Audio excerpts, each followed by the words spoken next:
This is Fox Design and welcome back to the channel. Today we are kicking off our series on the basics of Lumion 8, and in this video we will be going over everything you need to know about the user interface and just the very fundamental workings of Lumion to help you get started making beautiful renderings. If you find this video helpful, make sure you subscribe to the channel and hit that little notification icon while you're there to make sure you don't miss any of our future videos. So when you first launch Lumion, you will come to this screen. Lumion may take a little while to launch. It does take some time to launch, and especially if it's your first time launching Lumion on a specific computer, it will take a little bit longer as it runs a quick benchmark. The results of this benchmark are shown at the bottom here where it says computer speed, and it will show you essentially a bar graph of where your computer rates between too slow and recommended.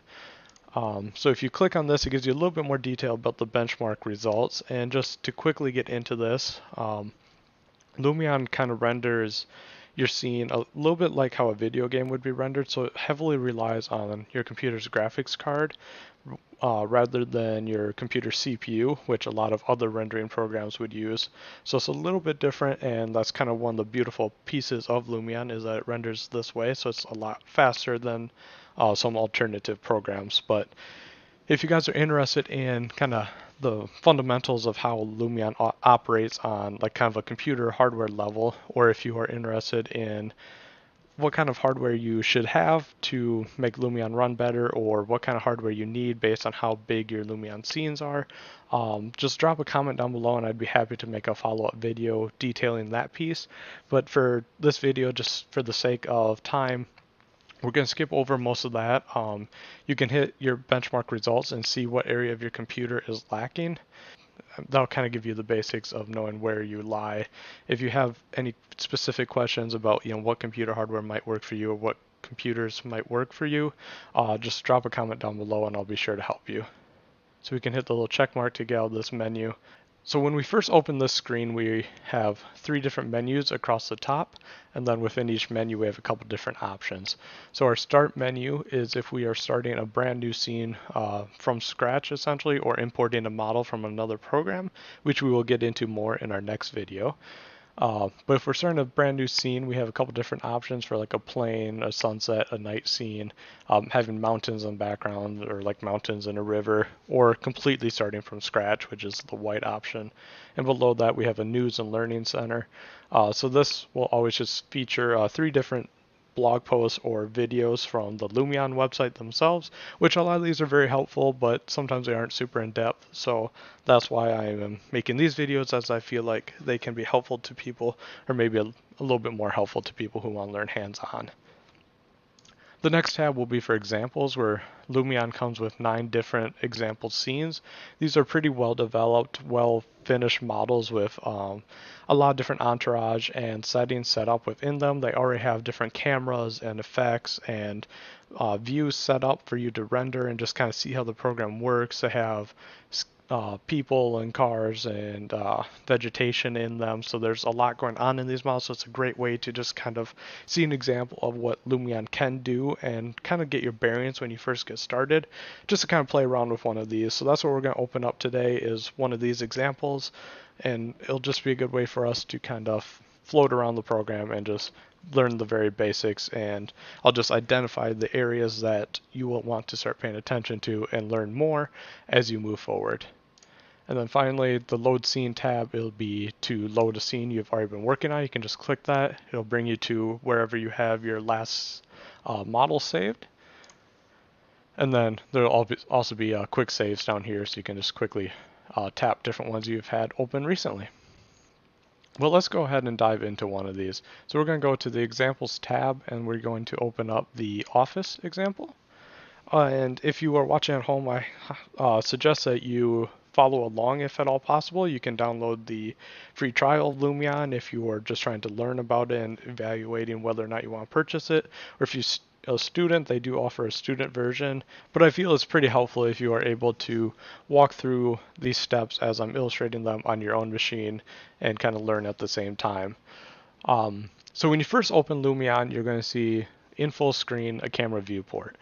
Unlike some other rendering programs, or even programs like AutoCAD, if you're familiar with that, or like 3ds Max, you're not going to have multiple viewports. You're only going to have one viewport when you're in Lumion. It's always going to be full screen, and it's always going to be a perspective view. And then you're moving this viewport around and editing the scene all the time. And unlike some other programs where it's kind of like a camera that is orbiting around a model, this one you're really able to actually move the entire camera through the model, so you're really able to move through doorways, move through spaces versus like orbiting around the outside. So you'll kind of see what I mean as you start to move around. But if you've ever played any video games on the computer, the movement within Lumion is very similar.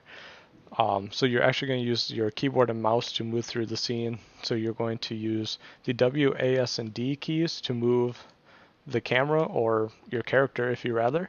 But essentially you're moving the camera around the scene, where W will move you forward, S will move you backwards, A to the left, D to the right. So you'll get used to that. You can hold down like W and A at the same time to move at an angle, but you will kind of get used to moving around like that. And then Q will raise the camera up, E will drop the camera down, and again you can use any combination of these keys at the same time to move forward and up, forward and down, and so on and so forth. Now as you see me looking around with the camera, you will hold the left mouse button and then drag on the screen, and that will allow you to orbit the camera around or change what you're looking at. So if you're holding W to move forward and you change the camera, the direction will change with it. So that's how you could kind of spin around in a circle here. It's just by holding W and right mouse button and aiming where you want the camera to go. Now, if you want to move quicker through a scene, you will hold W and then also hold Shift at the same time, or for that matter, hold any direction that you would like to go and hold Shift, and that will make you go twice as fast. Now, let's say you're really far out of the model, like here you're editing something out here. As you saw, I jumped out here really fast, so to go even faster, to essentially quadruple your speed, you will hold a direction, in this example W, Shift, and then space, all at the same time, and that's how you can move even faster. Now similarly, if you are trying to fine-tune your camera position to get just the right shot, you can hold space and then a direction, and it will cut your movement speed in half, so you can fine-tune. Now I know this is kind of overwhelming. There's a lot of different things of like holding Shift at the same time as space and moving and having that affect your camera speed, and I know that can be pretty overwhelming. But what's nice is if you look over here, it shows you different key bindings that you can use, and if you hover over it with your mouse, it will tell you which each one stands for. And what's shown over here actually changes as you're doing a different action. So when we start moving, our key bindings will change. So it tells us Q and E are our height keys, W, A, S, and D are for movement, space will slow our speed, Shift, speed it up, and then Shift and space to speed up more. So if you're ever confused or not quite sure how to do something, always consult the right side of the screen here, and it will give you the shortcuts that you need. So now that you know the basics about moving around in Lumion, you can take some time to kind of get used to that, get that down. But once you are ready to move on, you can look over here on the left side. So we have 4 different menus over here, and these will hide when you're not hovering over them. But we have 4 different menus. So starting at the top, the weather menu will adjust how we see the sun and clouds within our scene right now. So this is generally going to just adjust how you see it in real time and as you're building up your scene.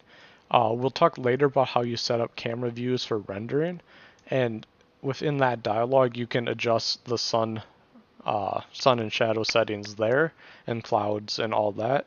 So I generally don't actually edit this while I'm building a model and getting it all set up to render. I usually just keep it where it is. But for example, if I'm working over here and I don't want the shadow in my way, you can always just kind of move the sun quickly and then be building here without the shadow. I can move the sun back, but normally I fine-tune the sun settings and day of time, that kind of stuff, later on when I'm actually setting up my cameras for rendering. So I generally don't use this weather tab very often, but if you prefer to work with it, then by all means go ahead and do that. Down below this we have the landscape tab. So in this model here in particular, we won't be doing much with landscape. And this tab is something that we can definitely get into in a different video. But to show you the basics, when we're out here outside of our model and we're working on the grass, we can actually adjust all of this terrain.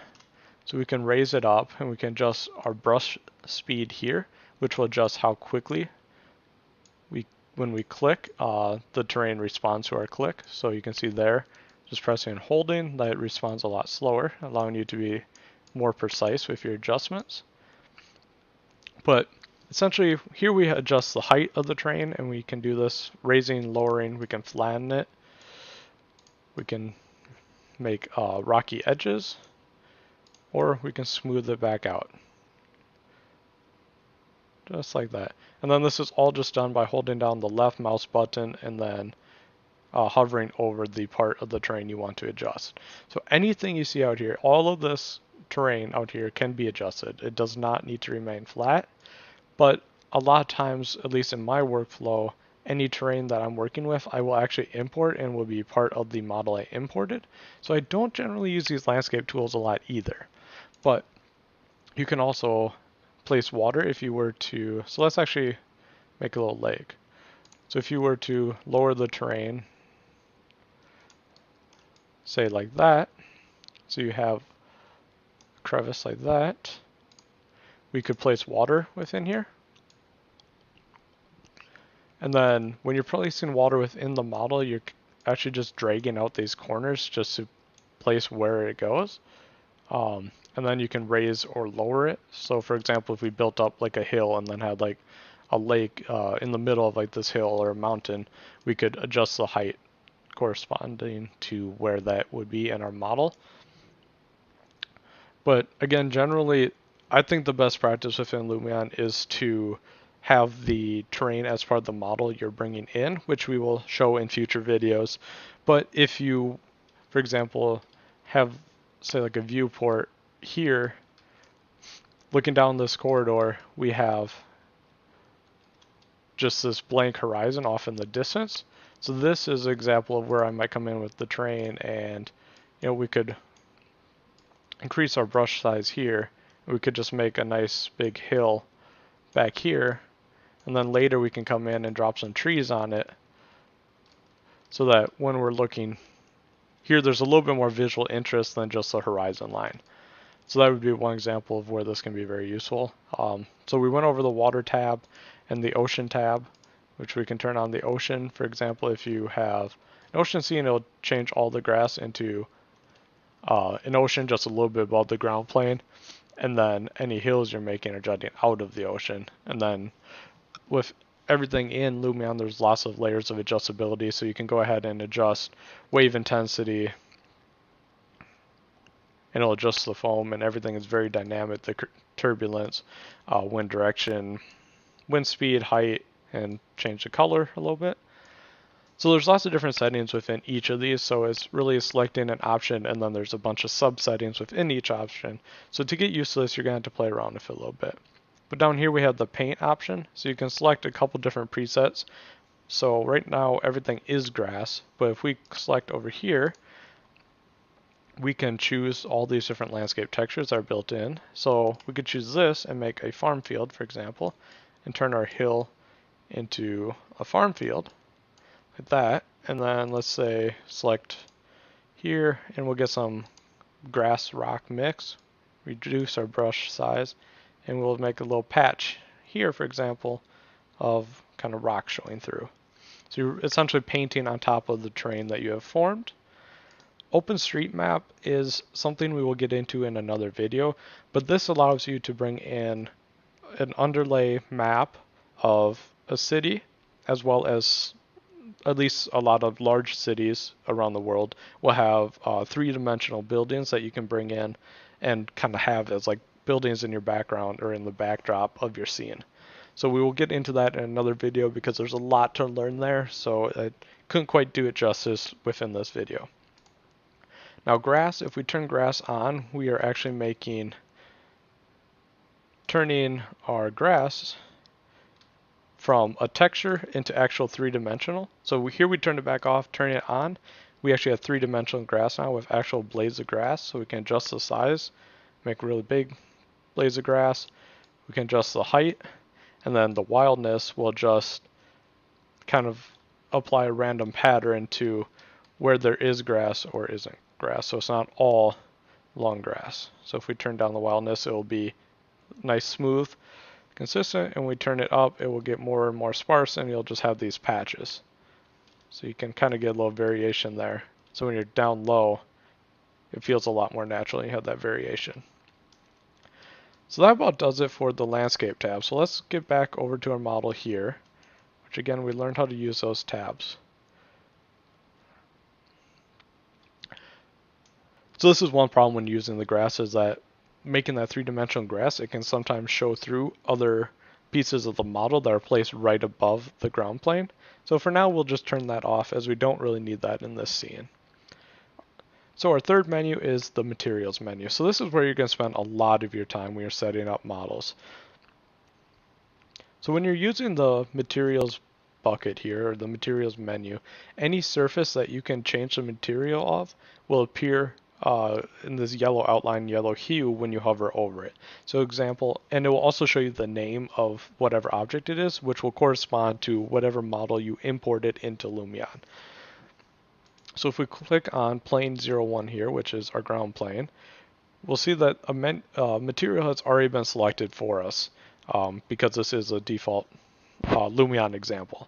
But if we click up here on the top left, it will bring us to our material library. So again, upper left here brings you to the material library, where you can select whatever material you want.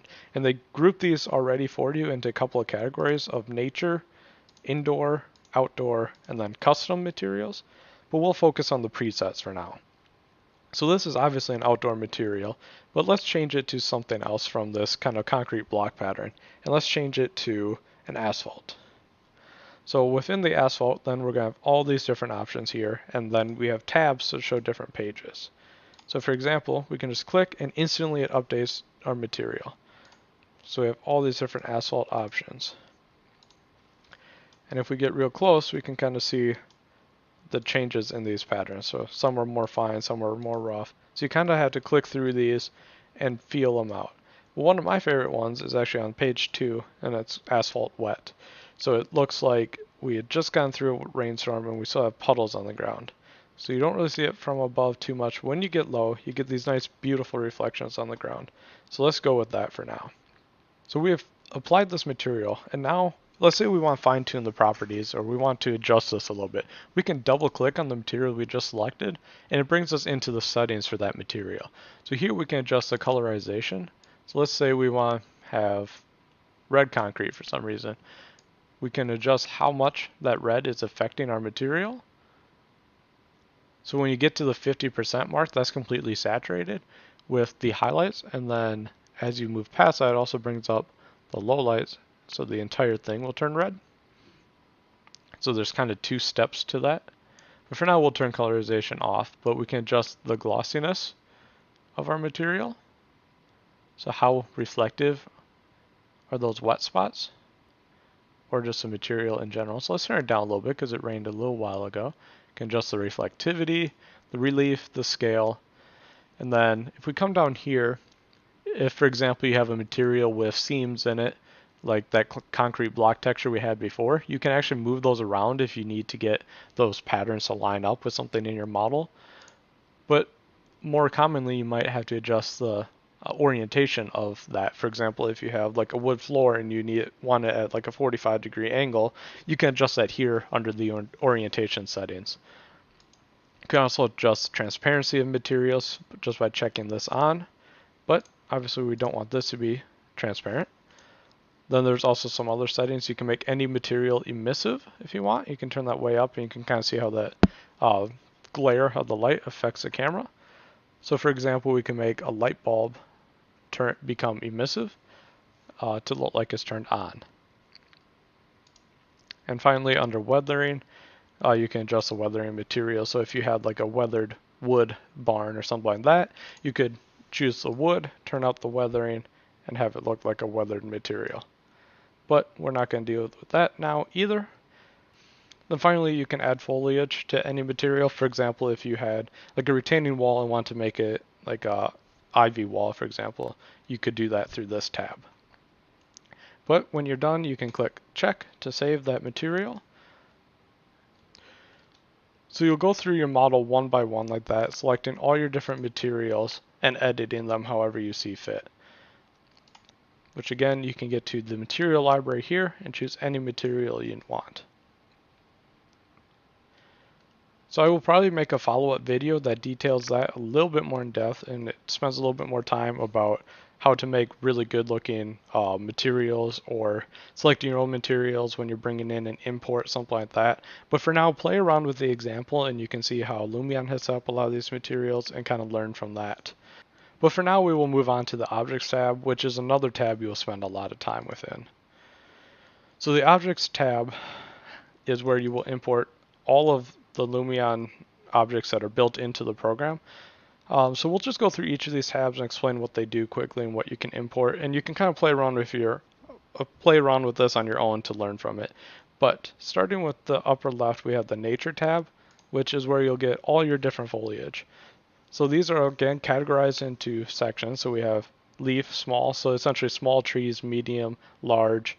We have conifers, palm trees, and then we get down into things like grasses and plants, flowers, cacti. There's different rock formations, or you can make your own little like rock outcroppings. And then there's clusters of trees and grass.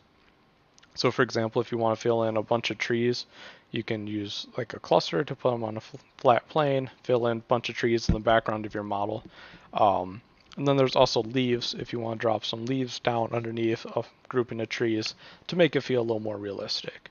So play around with that and get used to it. But once you select, actually we'll go back here and select one. But once you select a tree you want, say this big maple tree, you're going to just move around your model and choose where you want to put it. We'll say we'll put it over here. And then you'll kind of get this outline in yellow that shows you roughly the size of the tree. So this is obviously a very large tree. We'll just click on what surface we want to place a tree in, and we can see how the model fits within that box. And just like that, we've placed a very high quality, very nice looking tree. So you can kind of play around with the model here and see just how nice it is. But once you place something, it will stay selected. And to know that something is selected, it will be in blue, where our yellow is showing where we might place a new model. So let's say we want to move that tree we just placed. We can come down here to these options here in blue, and we can now click the grab handle and we can move it wherever we want. And it'll show us in feet how far we are moving it. We can get into some of these advanced settings in a future video as well. But from there, we can also adjust the height if we needed to. But for now, we'll keep it right on the ground. You can adjust the scaling or even the rotation of any object that you place. And then we can also edit all these other trees that were already placed in here by Lumion. So as we move around, we see grab handles that appear for anything that falls under the nature category. But whatever model we are working on or have selected will have the blue box around it. And whatever model is within that blue box, we can then adjust further through whatever properties there might be for that object. So any object built into Lumion is going to have some extra properties, such as like the trees.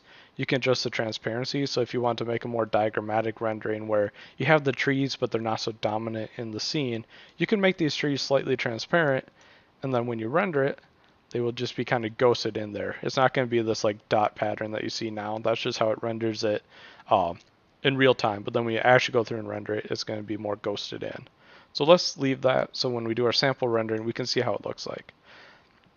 But then you can also adjust like the hue of the tree. So let's grab one that's not transparent. So if we select this one, we can go ahead and adjust the color of this. So if we want to make a fall scene, we could do that there. And then you can adjust the saturation and the color range as well to really fine tune all these models to be exactly how you want your scene to look. So you can really spend a lot of time here tweaking everything, getting it just right. So I'll let you go ahead and do that on your own so you can kind of get used to it.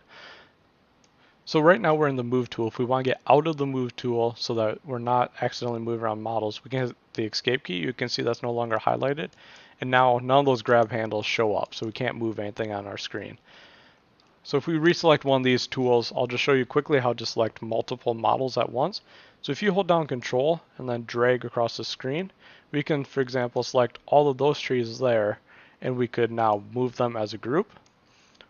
Or if we want to, we can hit the trash can here, reselect one from that group, and we can delete it. So that's how you delete a model after it's been placed. So if you're in the trash, again, hit the escape key to exit out of the trash can mode so that you don't accidentally delete models. So moving on, much in the same way, our transport tab will have a bunch of different vehicles, all again grouped into categories. So for example, if we want to place an emergency vehicle, let's say there's an ambulance sitting here, an ambulance just pulled up, we could place an ambulance just like that. So after you place it, if you want to quickly move it, you can hold M to bring up the move tool, or you can hold R for rotate, H to adjust the height, and so on and so forth. So just learn those hotkeys can help you quickly place and move objects on the scene. But while we have this ambulance selected, let's just quickly look at one of the cool features of Lumion models. After you place vehicles is you can actually adjust the lights. So you can turn the lights, make them really bright, but just having them on slightly, so then when you do like a nice nighttime rendering, you can have the headlights and taillights of the vehicle illuminated. And then also you can choose whether or not there is a driver shown inside the vehicle,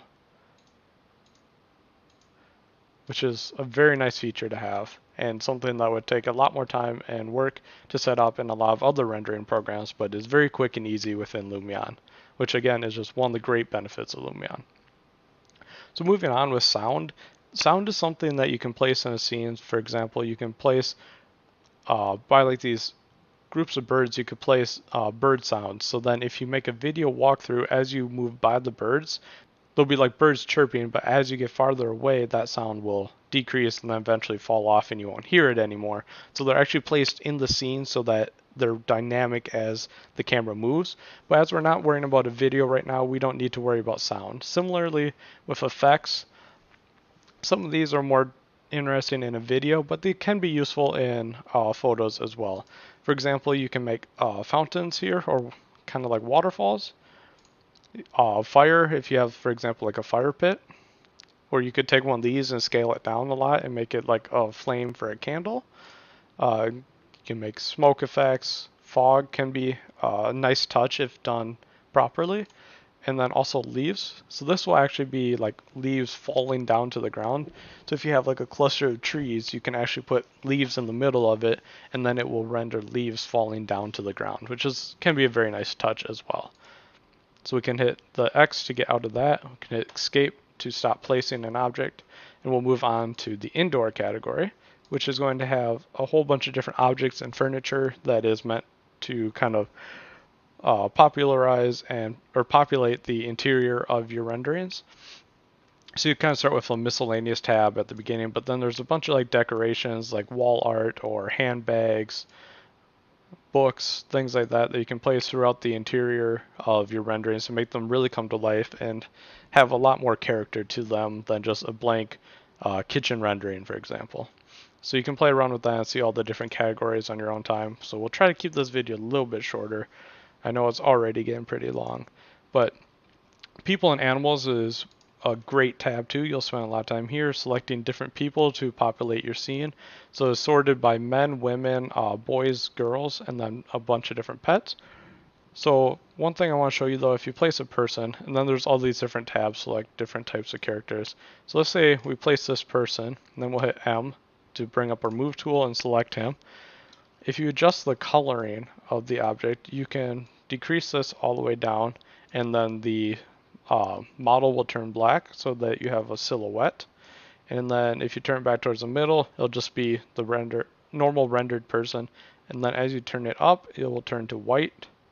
So then you can have white or black silhouette people in your model as well if you don't want colored full-on rendered people. Switching to the outdoor tab, again, we're going to have a bunch of like outdoor furniture, so you can create nice little bench areas, seating areas. We have the different buildings that have been placed. So for example, these entourage buildings here were actually placed from this outdoor category. So it's a nice area to get, as you can see, like this building, for example, all these were placed from that outdoor category. So it's a nice way to get some entourage or buildings surrounding your model. These are very European looking buildings, but there are some other ones too. So there are like single family homes that you can use, not all big buildings. There are some more Americanized or westernized buildings here as well, and then kind of some industrial or windmill type stuff as well. There's like different like storage, there's garbage bins, there's manhole covers, street lights is another great one, traffic lights. So there's a lot of different options that you can select within here to really add just so much detail to these models, and adding all that detail is what can really make these models come to life. So to kind of finish up here, the last one that we'll look at is lighting and utilities quick, which is how you can place lights within your scene. So we'll spend a little bit more time on this in another video, but you can select a different types of lights like spotlights, floodlights, whatever. You'll just select it, and then you're going to place the light essentially where the light will be coming from. So let's just say there isn't, but let's say there was a light, like right here. You can just select there, it'll place it on that supporting beam there, and it'll be shining down. Then you can adjust the brightness. You can adjust the hue, make it nice like orange light.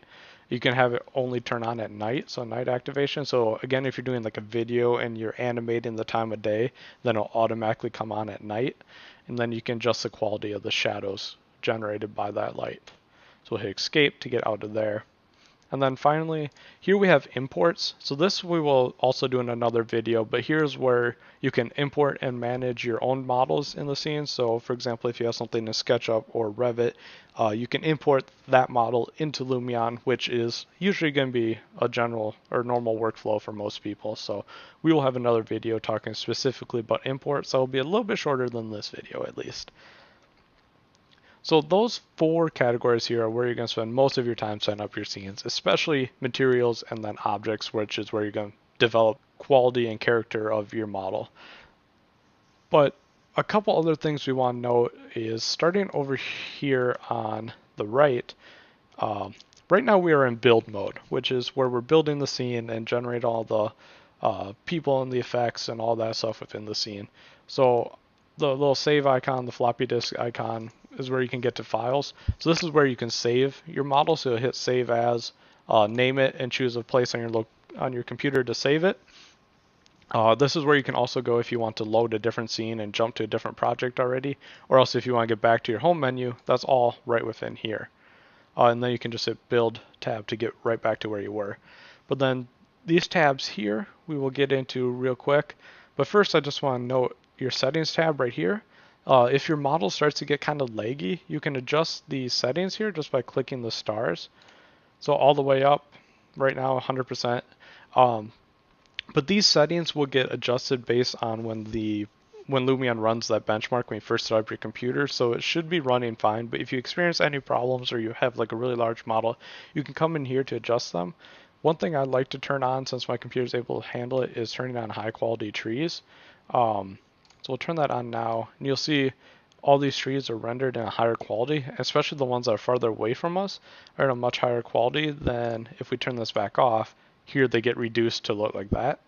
So I'd like to keep this on since my computer is able to handle it. But here's where you can change between metric units and imperial units. So a lot of times by default, I believe it comes in metric. So if you're in the US, you'll probably want to change that to feet. Editor resolution. So for example, if your computer is running kind of slow or isn't quite able to handle this, or you're on a laptop, you might want to drop down the editor resolution so it'll run at half the resolution of whatever your monitor actually is. So especially if you're using like a 4K monitor or high resolution, especially on a laptop where you probably can't run that, you might want to drop that down. And then you can also drop down the quality of the editor. So that's just the quality of what you're seeing here. It won't actually affect your rendering outputs. It'll just affect what you're seeing while you're building up the scene, which isn't really a big deal. So now that we have this all set up, let's go ahead and do a quick rendering just to see that. Now we will probably make another video. We will definitely make another video that's going to highlight the rendering techniques and all the different options for effects and settings and kind of just tips and tricks on how to make really good convincing renderings. But to get to the rendering tab, you're going to hit this photo icon here because you're going to export a photo. And now since this is a sample project, they already have some different scenes set up for us. So we can kind of click through these and we can see they're pretty stylized. For example, like this one is demonstrating their watercoloring technique. So they have some different presets up here that you can choose from. This is new to Lumion 8 for having these presets, which is pretty nice. So you can like choose realistic, and it chooses a bunch of different effects for you and kind of applies them. So what I'm actually going to do is just go to a new photo set. So we have different photo sets here. So once we populate this photo set, a third one's going to pop up. If we populate this one, a fourth one will pop up. So you can have as many different photo sets, which is a set of 10 photos.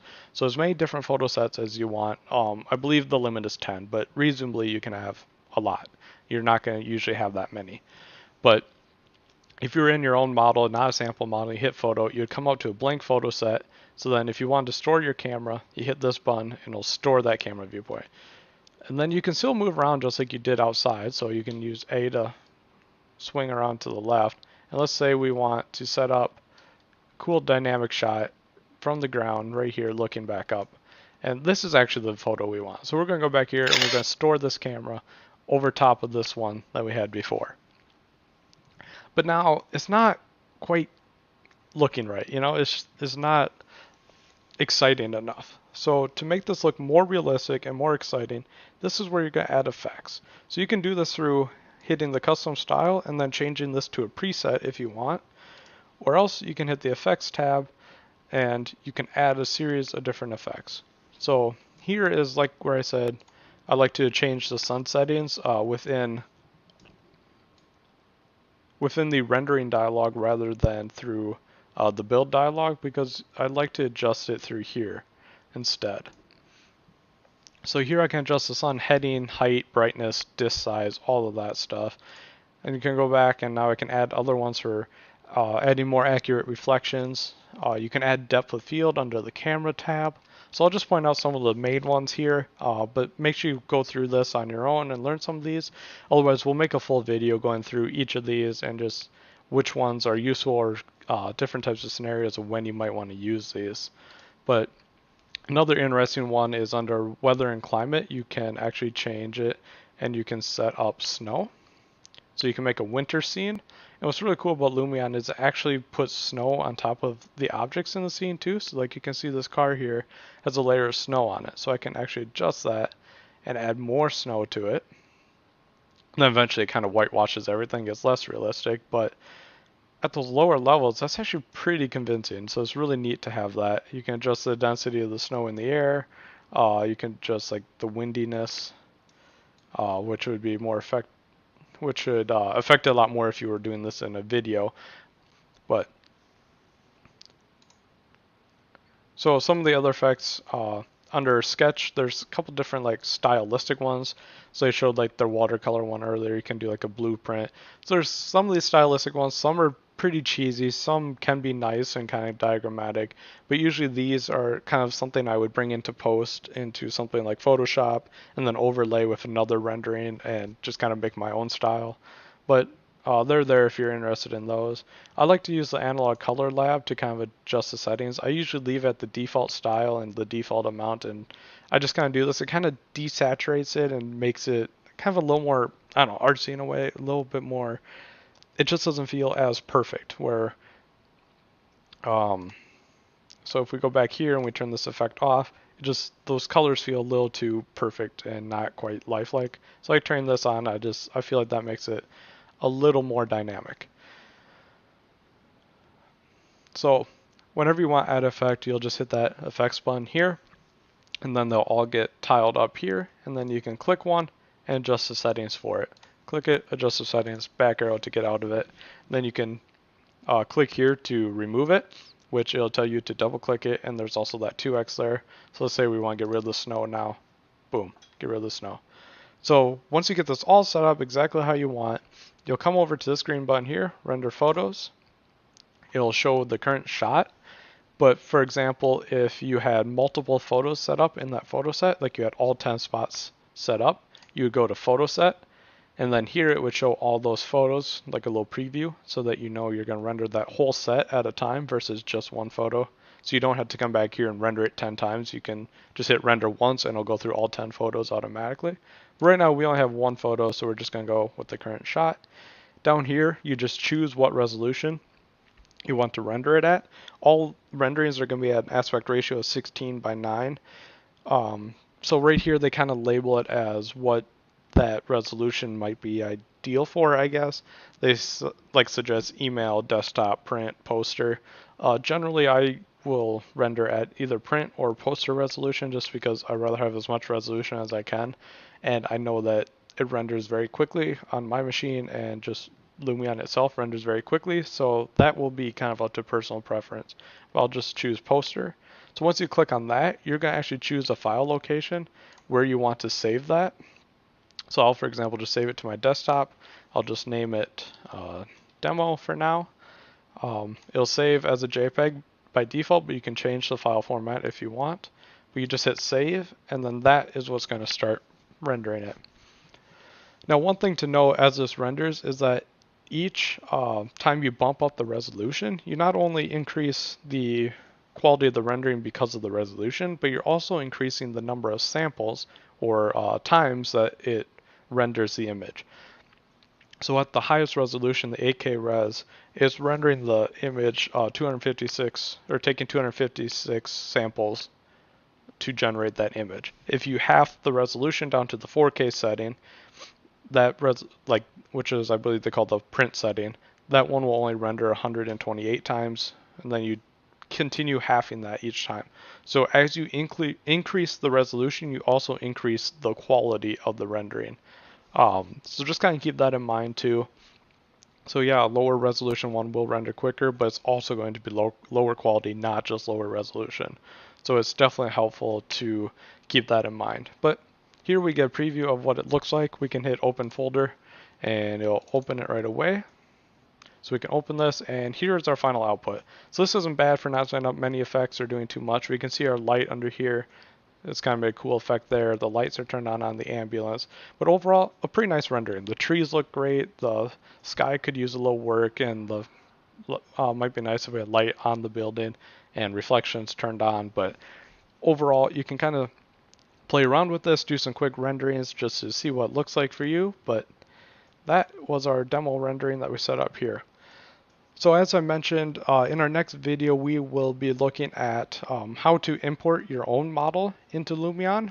And then from there, we will be diving into a bunch of other different topics, but we'll be going over materials and a lot more in depth about how to set up different aspects of renderings. We'll talk about how to import from SketchUp, how to import from Revit, how to use live sync. We'll have a whole bunch of different videos coming shortly, so make sure you get subscribed to the channel, hit the notification icon so that you're notified of all of our future videos. But thanks for hanging in there for this video. Hopefully it was helpful for you. If you have any questions, be sure to leave a comment and I'll get back to you, and I will possibly even turn those into a video if they seem like they would be helpful for other people as well. But for now, thanks for watching. This is Fox Designs signing off, and we will see you in the next video.